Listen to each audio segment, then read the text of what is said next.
So this poor Crolly doll has been armless basically the entire time I've had her. I bought her for parts, but she's complete, so I'm actually just going to go ahead and restring her.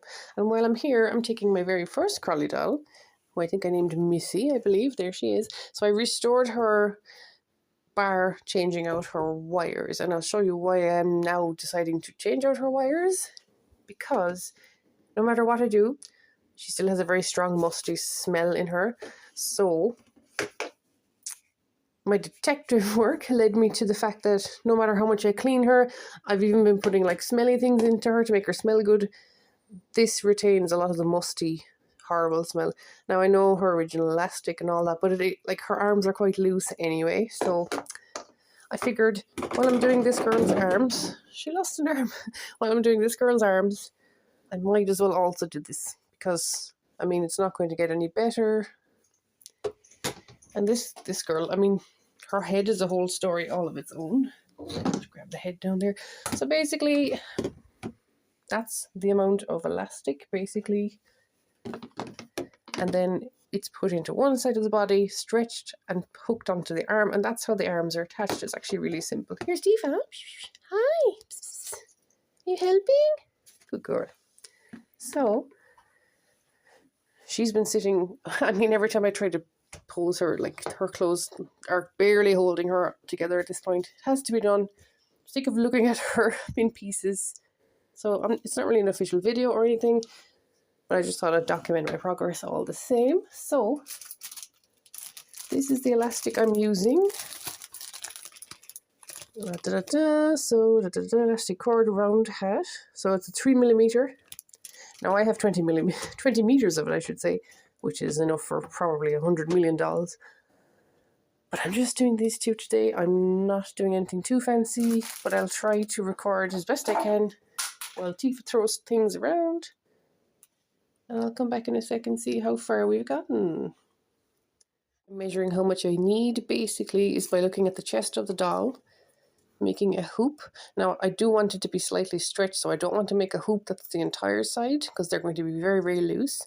And depending on the elasticity of the one you choose to use, of course, you'll have to maybe adjust that. But I'm going to try for about this size. So like there's room on each side. I'm going to tie a knot here. And we're going to give that size a try. It's all experimenting. So that's roughly where we're at. That's the size this particular ring is closed. When you're happy with your knot, I glue it, usually with super glue, and then I trim the ends and burn them just to make sure that that is going absolutely nowhere at all. So sitting it's like this, but then it will be somewhat stretched. Like that's quite a good stretch right there. It's not going much further.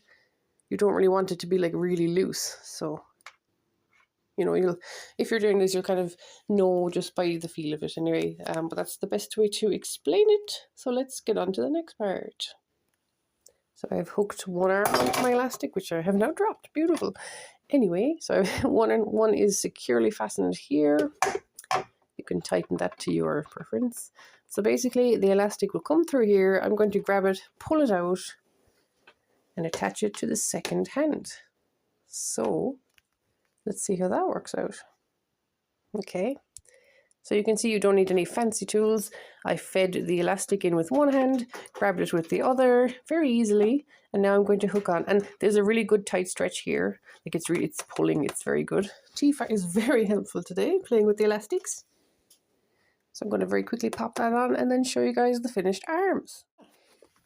As you can see, our hands are beautifully able to sort of stay where you put them now. They're that bit tighter. Now you might want to adjust your elastic a few times before you do the whole gluing the knot step. Like I had to adjust my length maybe twice just to get it where you have it, but that you can't stretch it way out, because that's the arms are going to be really loose if you do that. So you want it to be where your arms are nicely secure and can hold a position like this. That's the optimum what would you say, like stretch. So you learn that, I guess, by doing it, which makes more sense. But this is just to give you a rough, a rough guide. Now this poor girl I'm about to do, because she has not had arms since I met her, basically. And we'll get to the head another day. That's a whole other story with her eyes and things. But look, we'll do the body first. I'll come back in a sec with the two done. Voila! 2 dolls that have arms that are posable and that move and stay where they should. So yeah, I'm really happy. This will be another video. Poor girl. But at least now she has a full intact body. So yeah, until the next video. Bye. And we are pretty much done for today. Fully restored. I would say 95% restored. Her eyes are still a shocking kind of a problem. But I've tried to take them out, and the inner lids of these are very cracked and broken. So I think I'm just going to let it be, tack it so that it sits forward. I don't mind if it doesn't have the blink action. I don't care really. And then I guess see what I can do with these eyelashes. But apart from that, she's been re-blushed, new makeup, new eyebrows, everything. She was already done. So I'm pretty happy with that.